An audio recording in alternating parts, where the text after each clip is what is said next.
And in the end, Messi did it. Um, I wasn't sure I was ever going to, release any new videos up in this old channel. Uh, During the years, especially due to Barcelona mismanagement and all the heartbreaks we've had, uh, pretty much over the last decade. Um, I I'm not going to say I grew beyond football, Barcelona or Messi. When it comes to love, it's not how it happens. But with me, getting married and having an adult life, as one could say, the priorities shifted. Even though I never um, stopped, really stopped caring or following from a distance. And Messi won the World Cup. um, I'm recording this video right now because, without telling anyone first on Twitter, mainly because I have been away from Twitter for like forever, and I didn't feel it would make a difference. But I think I owe this live stream, uh, not only to the people who still follow me, but to the people who followed me along the way and supported my writing, supported my videos, my opinions, my work, because for several years I actually worked like someone who was following Barcelona's day by day really closely, learned Spanish, learned Catalan to do it properly, made connections, made lifelong friends. So the last decade was really important to me, and this team and Messi gave me lots of important things. And Messi won the World Cup. So I have been getting, you know, drifting from football, especially after 2016 when it comes to Argentina and the three finals that were lost. And with Barcelona, the break happened uh, after that semi-final against Liverpool. The semi-final against Liverpool was the last time I watched a full Lionel Messi match. I was with friends at an Outback Steakhouse in my hometown.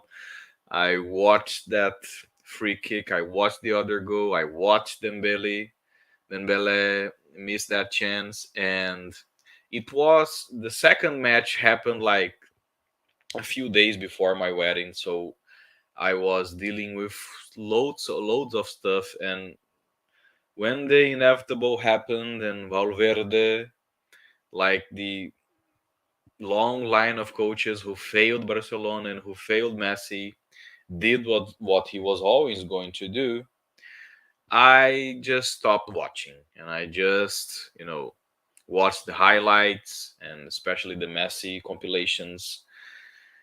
And this shirt that I'm wearing is the shirt that Argentina used to beat Brazil last year in the Copa America final in the Maracanã, with Bolsonaro watching in the middle of the pandemic. And I couldn't watch any single match. I just checked the results after because I just can't. I can't. I have it, just too much trauma and too much history when it comes to Messi and Argentina for me. And lately, all the masses and Koeman and all the crazy bullshit that happened in Barcelona. So I was really, really happy for him, as anyone who likes football should. And I always had this hope regarding Qatar. Not because, you know, I saw the team as being perfect, because I didn't watch the matches, so I couldn't tell. But when it comes to Messi, it's Messi. Anything can happen at any time. So seeing him, obviously get over psychologically, physically, regarding his family, the trauma that Laporta caused that family by, betraying him and making him leave Barcelona in the middle of the night out of nowhere when, Messi had agreed to renew and he thought everything was going to work out. Obviously, that season was going to be shit. And I'm not in the Twitter game anymore. One of the best decisions that I ever made in my life. But I'm sure what happened regards to Messi is the fraud, the usual attacks and the usual horseshit. But seeing him, come back strongly this season, the sense that he was, preparing himself for the World Cup was getting, you know, stronger. And the World Cup started a few days after I got COVID. I got COVID on November 18th, like over a month ago. I don't know when the World Cup started. And I had to deal with it because I was really, fatigued, body aches, headaches. It was shitty for like 3 to 4 weeks. It was not an easy going, and I did get my 3 vaccine shots. But and other than that, I have 4 dogs now, my married life, and one of them is really sick, so I'm taking care of her. And following Argentina's result was a crazy roller coaster because when they started, and I think we learned this lesson as Barcelona fans, when you start with this bullshit about unbeaten matches, when this gets broken, it's usually brings about a huge problem. Like I remember Valverde had a long unbeaten streak running and ended up being nothing. And I think it happened to other coaches. Tata Martino, I don't care. And people talking about this unbeaten Argentina side, and then you get to the World Cup and you lose in the opening match to Saudi Arabia. And I just couldn't believe it. I said, "What the fuck? Is it going to be 2018 all over again? All the heartbreak, the losses, the difficulty, and so my level of commitment and going after watching videos on YouTube here and there, I didn't open Twitter literally until after the World Cup final. I I literally am done with Twitter. I think it's really useful to get excellent messy pictures and up to date information as always, because that regarding information has always been Twitter's main attractive, and I still think it's a great tool. But and then starting with the Mexico match, Argentina started to play finals. And I know everybody talked about this. I know it's obvious now, but the Saudi Arabia defeat is the reason that Messi won the World Cup.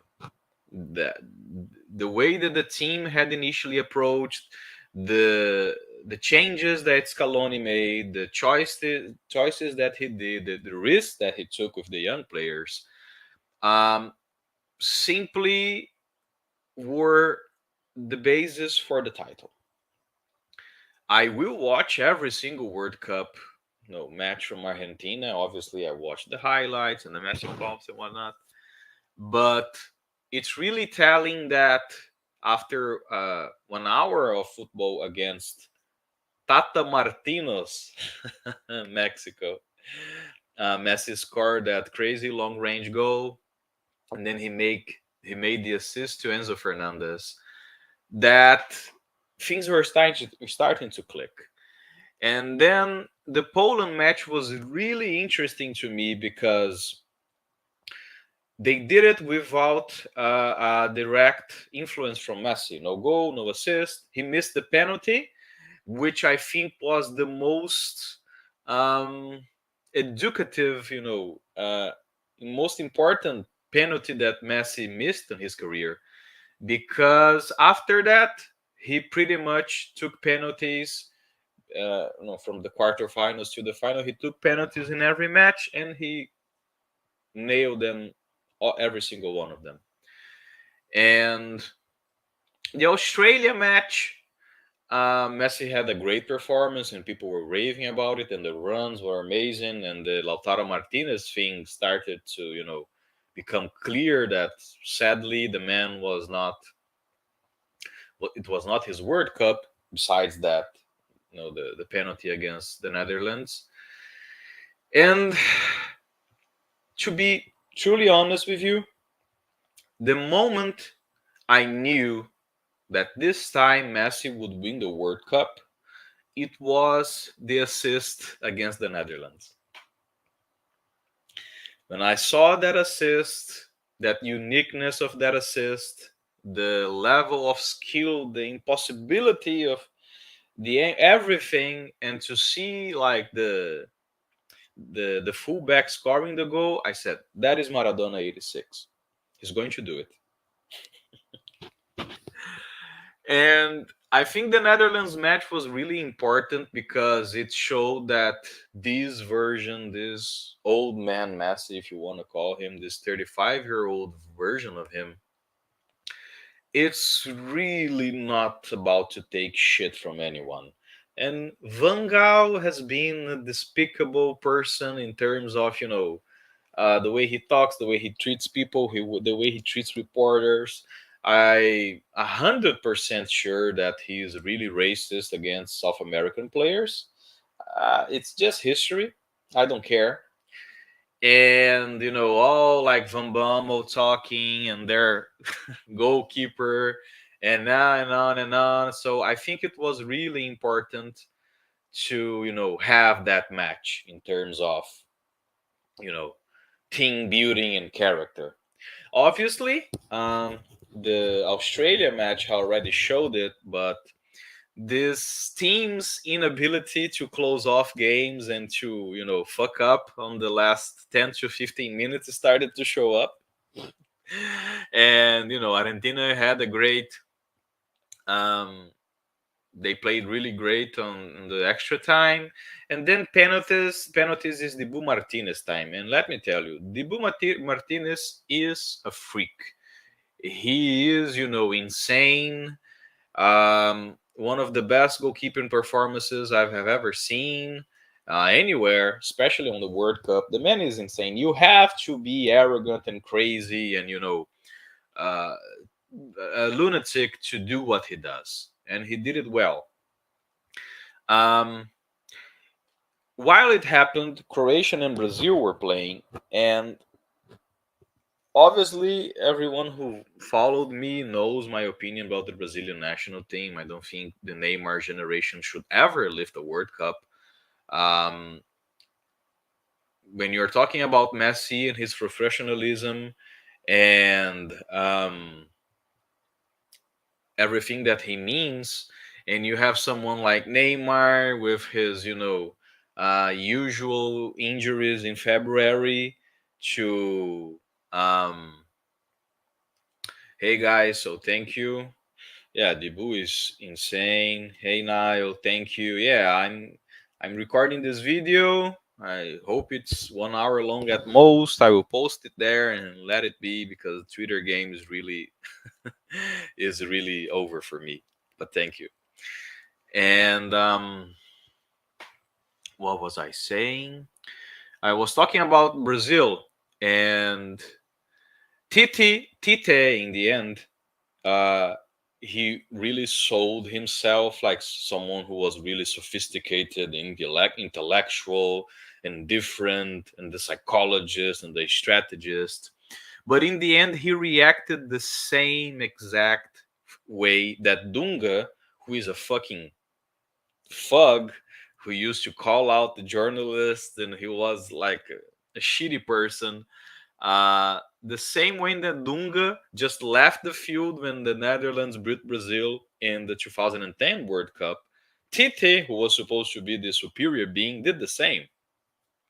So when it came to Croatia and Brazil and that the winner would face Argentina, um, obviously I knew that Brazil were a threat because of the level of the players.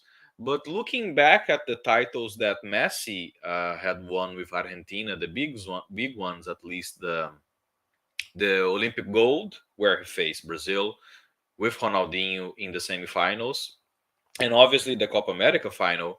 That hey, so far Messi kind of needs to face and beat Brazil in order to win something with Argentina. So if it happened, I would say yeah, Messi needs to do it. He needs to do it. But in the end, it was Croatia, and it was a game where Scaloni kept showing his colors, that he was willing to give the ball possession away, and there was a penalty, and Messi with that insane assist, insane run, and to see the calmness and the happiness on his face after the final whistle, which was so different from that desperation on the penalty shootout here in Brazil in 2014 against the Netherlands. I was really confident from the final, regardless of the team, because I know France is stacked, but Didier Deschamps is just like Dunga to me. It's the same thing. It's the same profile. It's the thuggish, CDM who played for the national team. I know he played 4 World Cup finals. He lost half of them. He beat Brazil in '98. So I don't need to tell you that, 11-year-old Lucas here was traumatized by that, Zidane goals and then Petit scoring the 3-0 in the dying minutes, and Ronaldo who had like a weird seizure, and the fucking coach didn't play Edmundo, who was one of the best players in the world back then, by the way. Um, I was confident, actually. I was really confident. And I couldn't watch the final while it happened, but I did watch the final already, obviously. It is Messi's World Cup final is the defining football match of my life, of this generation, of Messi's career, of anyone who's followed football, the last 10 years, 15 years, 20 years, because France didn't play shit. France was eaten up. France was humiliated on the first half. Their midfield were swallowed by Argentina. Scaloni putting Di Maria on the left really fucked them, and they couldn't do anything. Yeah, you may call that the penalty was soft, but it is the ref decision to call VAR or not, I think, and he didn't. And you'd think that when it came to the second half, things would be different. But in the end, France, if not for that Otamendi penalty, uh, they would have, lost that match to 2-0, and that would be it. It will be a good final with huge importance, obviously. But when it comes to Messi, when it comes to his career, when it comes to Messi and Argentina, there needs to be suffering. And now, after 20 minutes of talking football, is when I'm going to get philosophical and deep about everything that I have been going through, and my friends and people close to me have been going through on the last few days.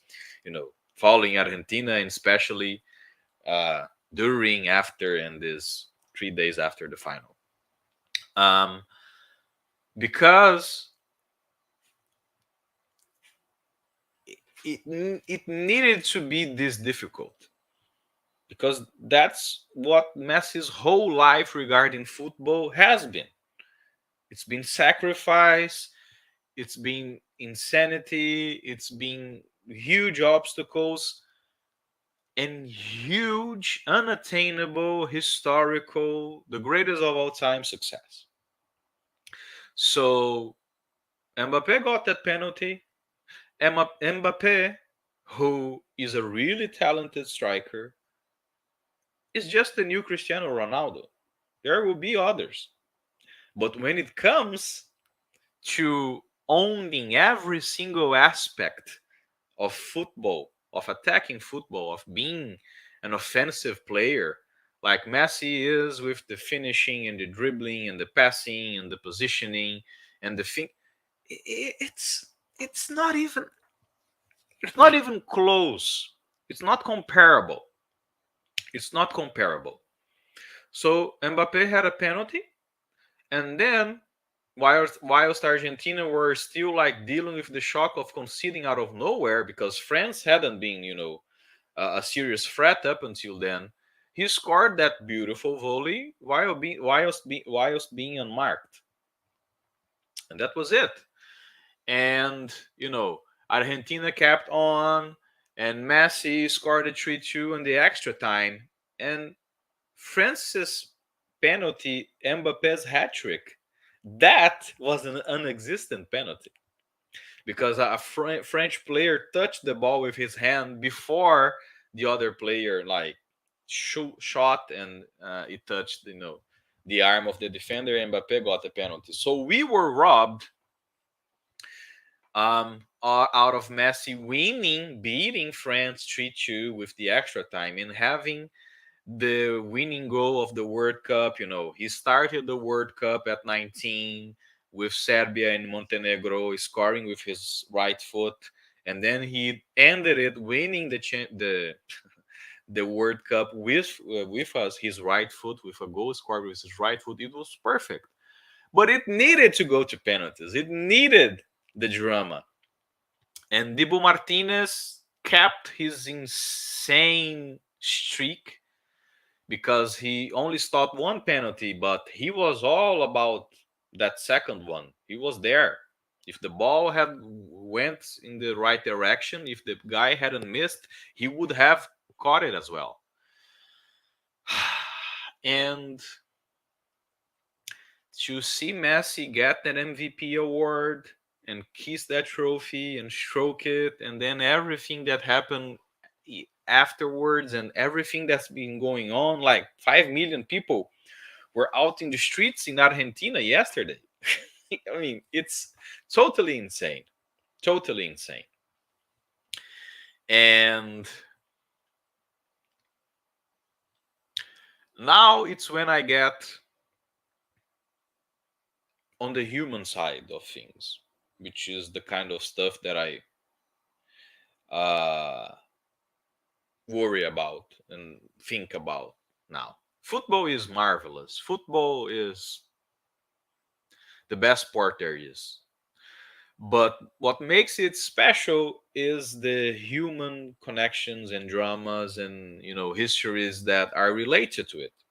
And since it's, yes, a competitive sport, and it's 22 players plus the coaches and the reserves and the you know coaching staff, you get more options for having uh, great stories being told.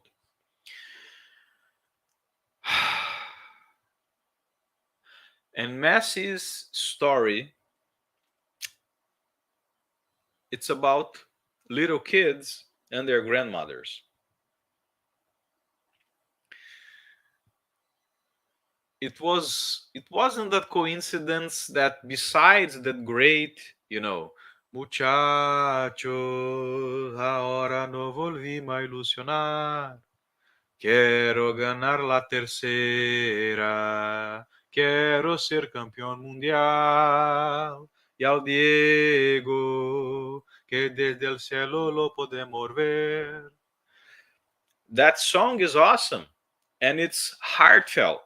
And it's about, loss. It's about Maradona, who passed away a few years back. It's about, Maradona's parents, who were gone a few years after. It's about the loss on the on all the finals that Argentina, lost, not only recently but before as well, 1990 and so on. But besides that great song, one of the uh, viral things was Abuela, la la la la la, which was an old, Argentinian woman, an abuela, and then grandmother who went to, cheer Argentina after they beat Australia with her little flag, and a few guys saw her and started chanting to her because Argentina has the most passionate fans, is the most passionate country about football that I know of. And they showed it yesterday with the 5 million people on the street. So to have this Messi story, which started with this little kid, like 5, 7 year old, really scrawny, really short, who every day after finishing class at 5 p.m. was taken by his grandmother to train football. And um, she didn't see him succeed or go to Barcelona when he was 13 because she died due to Alzheimer's. And anyone who's lost someone to Alzheimer's know how tough it is. I also lost my grandmother to Alzheimer's. The difference was I was 24 years old. And it all happened, her symptoms started to show back in 2010 when I was dealing with it. I was the man of the house. I was the person who got things done and took care of people. And whilst I was taking care of me and having time for myself, that's when I really got deeply into Barcelona and into Messi. So, in a way, this story of this man who won the World Cup and every single one of his 795 official goals, where he points to the sky and thank her, I started to follow him and more deeply Barcelona, which I used to follow from a distance before, because I myself was dealing with the loss of my grandmother, great grandmother in my case. But what I'm trying to tell you is, in the end, we care about these players, we care about what they do, we care about their achievements, and we grieve with their losses because somehow it reverberates in us the stuff that we are going through our lives, or something that we have lived, or it's just human lessons being passed along. And the sport is just the enclosure, is just the clothing where these human lessons come from. And Messi's lesson is, yes, it's about the abuela, it's about the grandmother and this love that he received, but it is a question of growth, of human growth. And not only the human growth hormone that is the reason that he had to leave Argentina when he was just 13 years old and go to Barcelona. I'm talking about growth as the concept of growth, a human being growing. What does it entail? In the in when it comes to Messi, his talent was born with him. Everyone has seen the videos of 7, 6, 8 year old Messi doing what he does now or he did during his whole career. He was already doing it, but his growth process, his actual growth process as a little boy, a human being, was stunted. And the only way to fix it was with a really expensive treatment that his family couldn't afford because Argentina was going through a severe financial crisis, one of the worst in their history. And they had to go to Spain. They had to go to Barcelona and, go after it. Because even besides this playing football thing, it was a healthcare issue. Messi could have, gone to Barcelona and took the injections, and in that crucial stage between 18 and 20 years old, he could have flopped, which is what happens with most players. Actually, everybody knows that the players do make the cut are the minority, obviously. And so Messi, on his history of growth, first had to deal with his actual growth, but then he he grew up in the most unique football academy in Europe, which is an academy that even before Cruyff accepted the little players, it was an academy that had the Cruyff influence. And when he was of age to start having his minutes, it was after the hard scenario where Barcelona were losing and having shitty coaches and whatnot. It was during the Rijkaard years, so he was lucky there. But his growth still demanded that he had to learn from and deal with Ronaldinho and Deco and these older guys. There was a hierarchy going. And then he got really lucky with Guardiola because Messi won the Champions League in 2006. He won the couple of leagues that Rijkaard did, but then it was 2 years of defeat with his talent. And and what happened in the 2006 World Cup, where Peckerman did what he did by not bringing up Messi and losing to Germany. I really think in an ideal world, in a different world, Messi. I think Messi in 2006 had a bigger chance to win the World Cup than he did in 2014, and I will get to that properly. And so Messi needed the defeats. Messi needed this rebuilding of the squad, and then, like it happened now with Scaloni, he got a young, hungry, crazy, inventive, intelligent coach named Guardiola, and with him they changed football forever. They built the best team of all time. I don't care what you think about it. It is this Real Madrid side that won the Champions League and won. It doesn't come close. Everyone knows this. It was different. It was a level of commitment and of desire that was just different. It was art.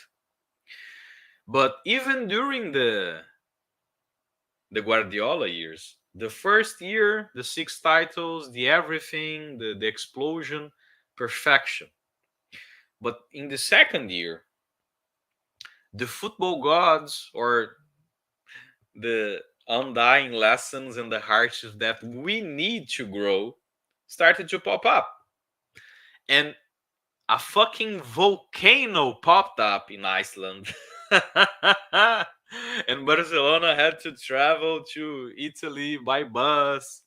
And then they lost to Inter, and then when they came to Barcelona, they were robbed. Everyone know the Bohan goal, which would took them taking them to the final was legal.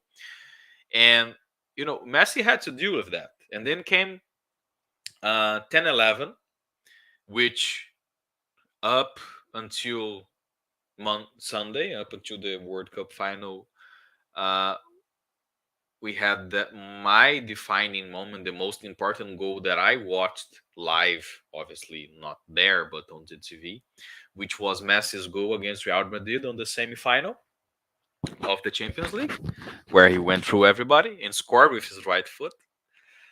And it was the season where Messi had to deal with more constantly with this huge pressure and the violence and more pressure from the media. And crazy enough, he didn't win his second treble in that season because Angel Di Maria put up a perfect cross and Cristiano Ronaldo scored a header on the Copa del Rey final. Otherwise, Messi would have four trebles because he has three, right? Two with Barcelona and now one with Argentina, Copa America, Finalissima, and World Cup. And then the last Pep season after they won the Champions League and etc. Then came Fabregas, then came Alexis because Pep was too, by the book to not use his brother who was Suarez' agent. Imagine Suarez with Messi back in 2011, 12. But what can I say? And then once more on the semifinals with the biggest performance you can think of, the most shots. I don't know how many times they hit the post. They had to lose to Chelsea.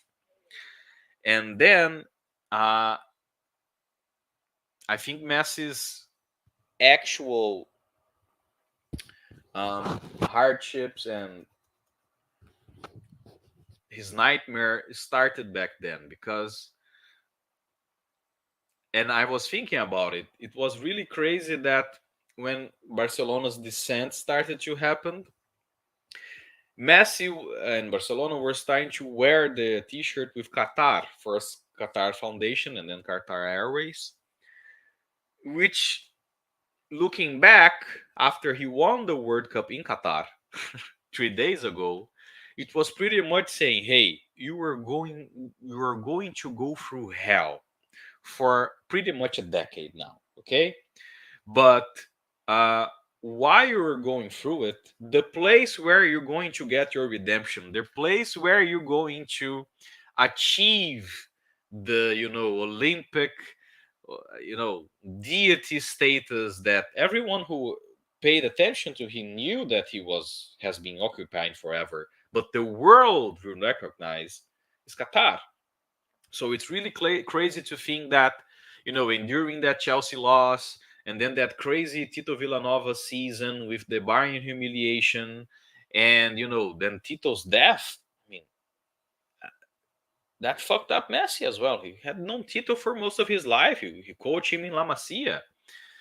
And then the Tata Martino season, which was a coach who was hired by Rosell to fuck with Barcelona, to fuck with Messi, because he knew it wouldn't work out. It was a move from a gangster, from a criminal, which is what Rosell is, to fuck with Messi, and Messi had his worst season with Barcelona. He scored a lot of goals. He was robbed of that winning goal against Atletico Madrid on the last, home match against them. But Messi reached the 2014 World Cup, having had his worst season with Barcelona, having had his worst injury of his career, and I hope it's, he doesn't get injured from here until he retires, and like the worst 3 years overall of his career, besides, having that individual brilliance of scoring every single goal and everything that he did and broke all the records, and when he became the scoring machine. So that's how he arrived in Brazil. And Argentina, every single match they played in the World Cup before the final, they played it at 1 p.m. in the middle of the Brazilian, the worst summer, is the middle of the year. And so obviously, besides getting here tired, he got really tired during the competition. So he was drained.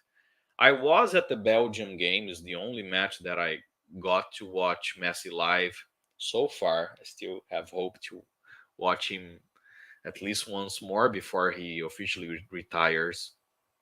And the heat was crazy. Imagine playing in the added pressure and all that. So it really got to him. And then on the semifinal, Topo Lopez, who was Veronica Brunati's, who's a journalist as well. He was like the closest journalist to Messi. He died in a crazy car accident in São Paulo, in Brazil. So Messi went to the final not well physically, not well psychologically, and without Di Maria, without Aguero, without a lot of important support. And yeah, he did miss that chance 1-on-1 against Neuer and Higuain and everyone. But and after that, he went on with Barcelona and won the treble. By humiliating Neuer, by humiliating Schweinsteiger, by doing all these crazy things. And then you have the 2 extra seasons with Luis Enrique, who is a shitty, arrogant, limited coach. I don't like him. I will never like Luis Enrique. He robbed us of winning more Champions League with Messi, Suarez, and Neymar. I don't care what you have to tell me. People and their Mathieu defending and defending the shitty players that Luis Enrique not only accepted but used. And the 2018 World Cup is like the worst coach and squad that Messi had, and he still he suffered the 2 first games. He beat Nigeria. He went to the France match, and they put up a fight. When that Pavard goal went in, I knew they were out. That kind of goal from a right back, when it goes in with that perfection, fuck it. It's not going to happen. But what Messi did in 2019, the same thing he did in 2015. But the difference is there was no Neymar and Suarez was past his peak. So Messi did the perfection he did on the semifinal, the first leg, but without support, humiliation. And from then on, more and more humiliation and humiliations on the Champions League non-stop. And then the pandemic happened. And Jesus, whoa, lots of stuff. But Scaloni was happening. And in the same way, obviously, it's the timing of national teams is way different from, what happened under Guardiola, that in 1 year you won 6 titles and you were the best team in the world. But Scaloni's Argentina started to become Messi's, safe haven. Whilst Barcelona was in its the final legs of its downfall, with the final seasons of Valverde and then Koeman. Jesus, what the fuck? People defending Koeman. What the fuck? What the fuck? Um, so Messi was starting to get, form this group that won the World Cup 3 days ago. Messi won the World Cup. It's too insane to me. It's too crazy, too crazy. And after going through all this, all that he did for Barcelona, all that he endured, all the shitty coaches, all the shitty signings, everything, we thought we had it under control when Laporta got elected. I even had a live stream drinking champagne because Laporta was back. And he betrayed Messi. And he betrayed all of us. He lied. He Piqué. Uh, Piqué is someone who was born rich. He's from a rich family from Barcelona. His parents are both doctors. He comes from old money. He's good looking. He's been a professional football player since forever. He played for La Masia. He played in Manchester United. He won the Champions League there. He was in the first best team in the world. He was married to Shakira. He could have been friends with Messi. Money was not an issue. And in the period of 12 months, he betrayed Messi and he cheated on Shakira. What?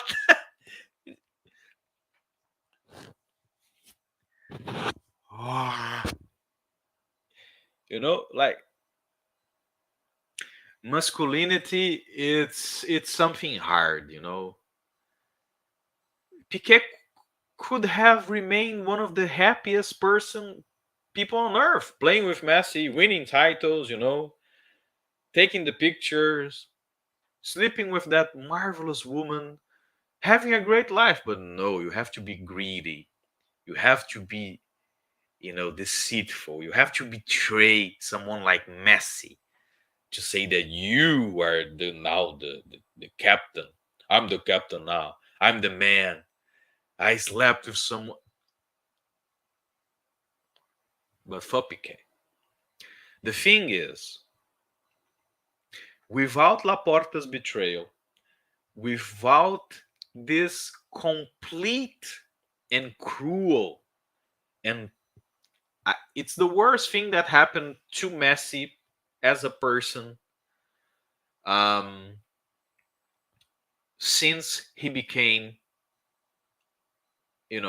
world famous as a footballer. What Laporta did to him, to lie, to cheat, to betray him, to make him move in the middle of the night to a club that he didn't want to play to. Messi didn't want to play for PSG, but he needed to move to France because obviously Laporta, instead of moving things in a way that would allow Messi to go to Manchester City to reunite with Pep, because he knew the press in Catalonia would never forgive him for doing so, he just left Messi out in the open, knowing that City couldn't sign him, and push him to PSG.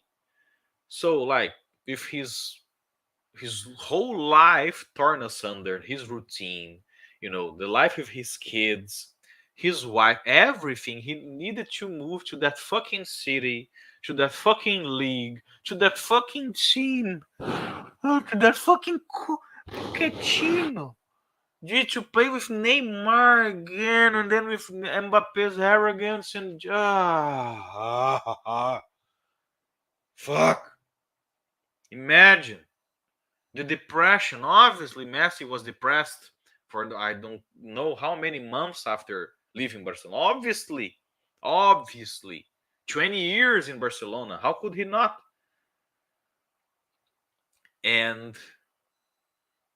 But there was Scaloni. There was the Argentinian team. So removing this ground from under him that he had in Barcelona when it was 100% ripped for him. Not only all the suffering, but Messi needed to be booted out from Barcelona to be fully invested in the Argentina national team and to be fully invested in winning the World Cup. Nowadays, and I tell you this talking from the fullness of my heart, I I literally see every moment as perfect. You have to change your definition of perfection. It's not about being good. It's about seeing things as they are and dealing with them the best way possible. And for Messi to have achieved what he did 3 days ago and to win the World Cup the way he did, Laporta's betrayal was a necessity. The comfort, the safety, everything that Messi had going on for him in Barcelona, the easiness, the Camp Nou, the undying support, the players around him, the comfort, knowing that he will score so many goals, that needed to be ripped for him. Messi needed to go through a more physical league. Messi needed to, close off and look at himself, uh, reevaluate his close relationships, form deeper relationships with the national team players, which he did, like De Paul and the other players that are close to him in Argentina, Otamendi, Di Maria, who was with him in PSG, as was Paredes. Um, and then he did it.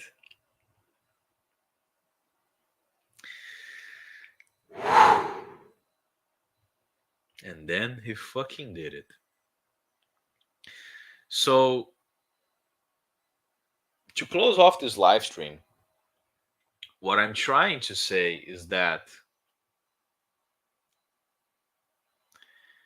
without our hearts being collective broken time and time again by what happened to Barcelona and especially to Messi over their last 18 months, with the betrayal of Laporta, with his awful first season in PSG because of all the reasons that I listed, psychologically, physically, dealing with everything at the same time.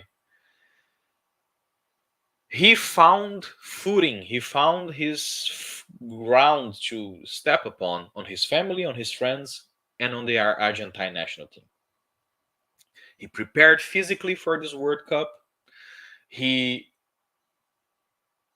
is having a great season with PSG, in terms of scoring and assists. And he had the perfect World Cup. He had the perfect World Cup. Perfect.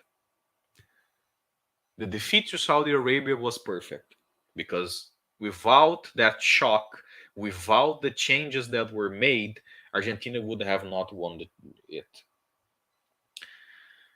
The craziness and the tension against Mexico was important because it showed the team and Messi that they could do it and that Messi was still going to be the one player making it happen.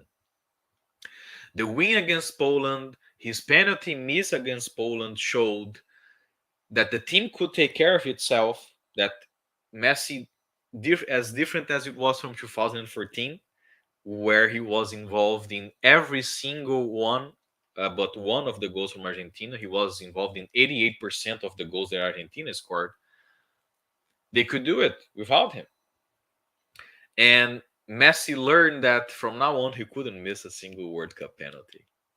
The game against Australia showed that this team was really well put together and that Messi still had the runs and the energy and the desire to keep through. The match against the Netherlands was to show that this team and Messi were up to fight and to, react and act tough, and that they have a crazy, insane, pervert of a goalkeeper named Dibu Martinez. The game against Croatia is to prove once more how intelligent Scaloni is, how well he adapts to the opponents, and the brilliance that Messi will always signify. And the final showed an Argentina who deserved to win from the first minute until the last penalty kick. The final showed a Messi who didn't make, I won't say he didn't make a single mistake, because he was, they robbed the ball from him to set up the the first or the second goal. I think it was the first goal. But it was all perfect. Perfect. Perfect. Perfect. It was all perfect.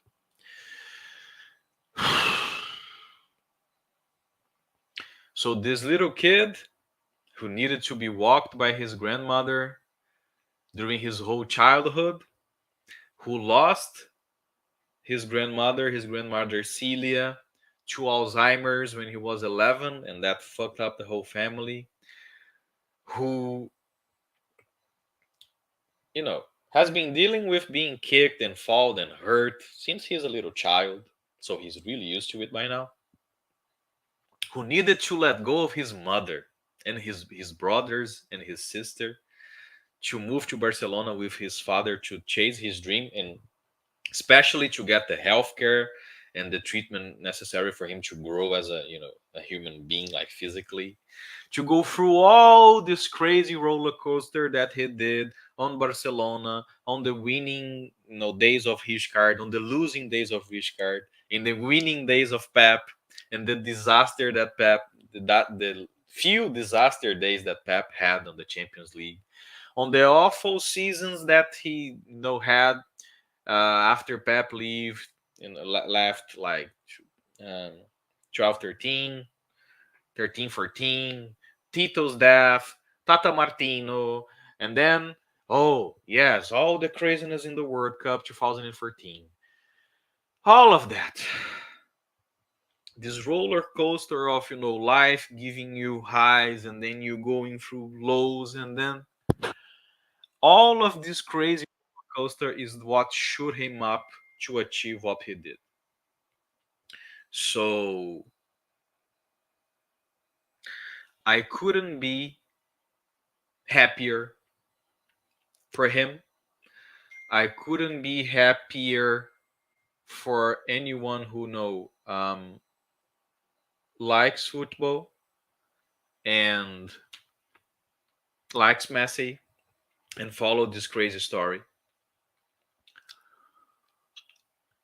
And in the end, as the song says, it's about honoring the sacrifices that we made along the way, honoring the people that we lost, honoring the role that they played in our lives in terms of teaching, in terms of sacrifice, and identifying all these things inside us so we can bring about the best version of ourselves that we can. And that's what Messi did.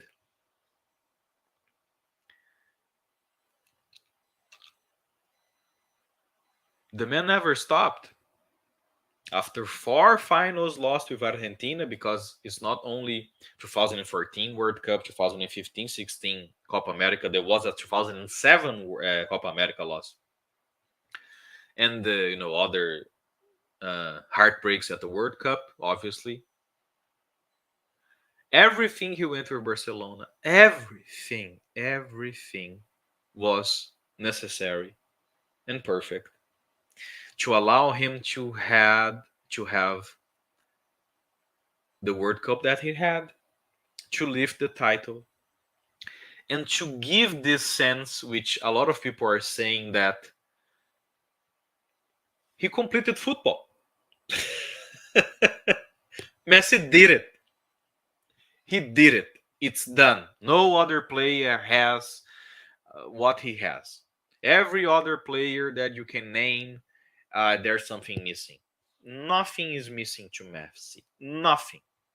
So all I really hope for is that Messi gets to play the last I don't know how many years. Valdano said that Messi confided to him that if he won the World Cup this year, he would play in 2026. I don't know. I It's physically it's really tough after you get to 35. So I really don't know. I really hope so. Being the first person to play 6 World Cups and to score like 3 little more goals and before he become the top scorer. But I don't know.